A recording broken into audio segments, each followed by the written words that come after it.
Let us read Psalm 142. With my voice I cry out to the Lord. With my voice I plead for mercy to the Lord. I pour out my complaint before him. I tell my trouble before him. When my spirit faints within me, you know my way. In the path where I walk, they have hidden a trap for me. Look to the right and see, there is none who takes notice of me. No refuge remains to me, no one cares for my soul. I cry to you, O Lord, I say, you are my refuge, my portion in the land of the living. Attend to my cry, for I am brought very low. Deliver me from my persecutors, for they are too strong for me. Bring me out of prison, that I may give thanks to your name. The righteous will surround me, for you will deal bountifully with me. There is something about caves that exposes the truth about us. A cave strips life down to its bare essentials. There is no room for appearances, no space for pretense, no audience to impress. Darkness presses in, silence amplifies every thought, and fear echoes louder than any spoken word. History tells us that during times of persecution, believers often fled into caves, not because caves were safe, but because they were hidden. One such account comes from the early church, where Christians fleeing Roman persecution worshipped in underground catacombs, clinging to faith when the world above sought their destruction.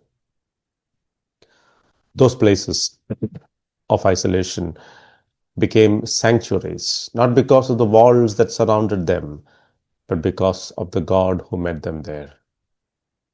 Psalm 142 was born in such a place. It is a psalm written from a cave when David was a fugitive, hunted not by a foreign enemy, but by Saul, the anointed king of Israel. This is not the confident David standing before Goliath with a sling in his hand, nor the celebrated David welcomed with songs and dances.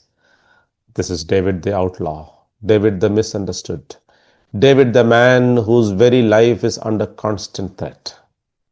Psalm 34 and Psalm 57 are also associated with this season. But this psalm stands apart in its rawness. It is described as a maskil, a psalm of contemplation. It invites us not merely to read David's words, but to enter into his inner world. The psalm opens not with quiet reflection, but with a cry. With my voice I cry out to the Lord, with my voice I plead for mercy to the Lord. I pour out my complaint before him, I tell my trouble before him. David does not whisper polite prayers, he raises his voice. There is urgency here, desperation and honesty. He does not sanitize his emotions before God. He pours out his complaint. The word suggests emptying a vessel completely. Nothing is held back.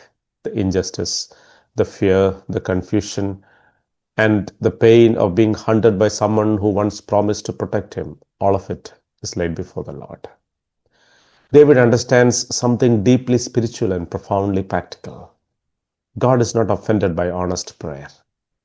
When life presses us into a cave, when circumstances reduce us to desperation, we do not dishonor God by telling him the truth about how we feel. On the contrary, we honor him by bringing everything to him instead of carrying it alone. David knows that Saul has set traps along his path. He knows that his life is in danger. He knows that, humanly speaking, the odds are stacked against him. And so he tells his trouble before the Lord. Then comes one of the most poignant verses in the psalm. Look to the right and see, there is none who takes notice of me. No refuge remains to me, no one cares for my soul. In the ancient world, the right hand was the place of strength and defense. A trusted warrior, a bodyguard, or a champion would stand at the right side. ready to step in at a moment's notice. To have someone at your right hand meant security. To have no one there meant vulnerability. David asked God to look to the right and see. It is as if he is saying, look, see what I see. Notice what I have noticed. And what he sees is absence. No one takes notice of him. No refuge remains. No one cares for his soul. Though a small group of faithful men were with him, they were no match for the organized, well-equipped army of the king. Saul's power reached everywhere. Any town that sheltered David risked the king's wrath. Even priests had been slaughtered for helping him. From an earthly perspective, David truly had nowhere to run. This verse resonates deeply with anyone who has ever felt abandoned, overlooked, or alone in suffering. There are moments when help seems distant, when trusted people are powerless, and when the structures we once relied upon collapse. David does not deny this reality. He names it plainly, but the psalm does not end there. Verse 5 introduces the turning point, the silver lining breaking through the clouds. I cry to you, O Lord, I say, you are my refuge, my portion in the land of the living. Though David sees no one at his right hand, he discovers that he is not alone after all. What is invisible to the eye is undeniable to faith. God himself becomes what no human can be in that moment. He is our refuge. He is our portion. He is enough. The cave does not change. The enemy does not retreat. And Saul's pursuit does not immediately stop. Yet, something profound shifts within David. He moves from describing his loneliness to declaring God's presence. In another psalm, David would later articulate this truth with calm assurance. I have set the Lord always before me. Because he is at my right hand, I shall not be shaken.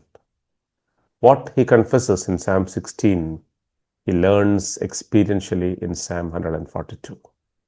When no human stands at his right hand, the Lord himself takes that place. Encouraged by this renewed awareness, David once again presents his plea. Attend to my cry, for I am brought very low. Deliver me from my persecutors, for they are too strong for me. There is humility here. David does not exaggerate his strength or pretend spiritual invincibility. He admits that he is overwhelmed. His enemies are stronger than he is. Faith does not deny weakness. It brings weakness to God. The psalm concludes not in despair, but in hope-filled confidence. Bring me out of prison, that I may give thanks to your name.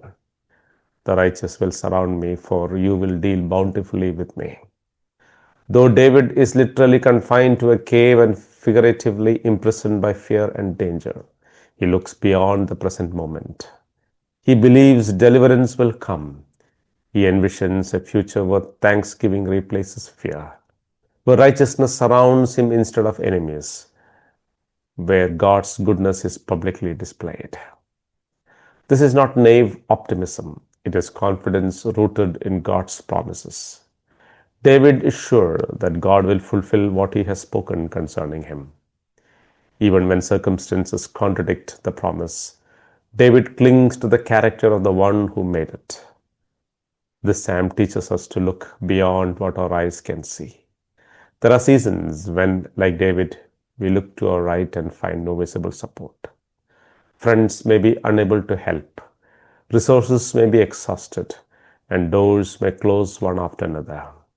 But Scripture consistently reminds us that God stands where no one else can stand. For he stands at the right hand of the needy one to save him from those who condemn his soul to death.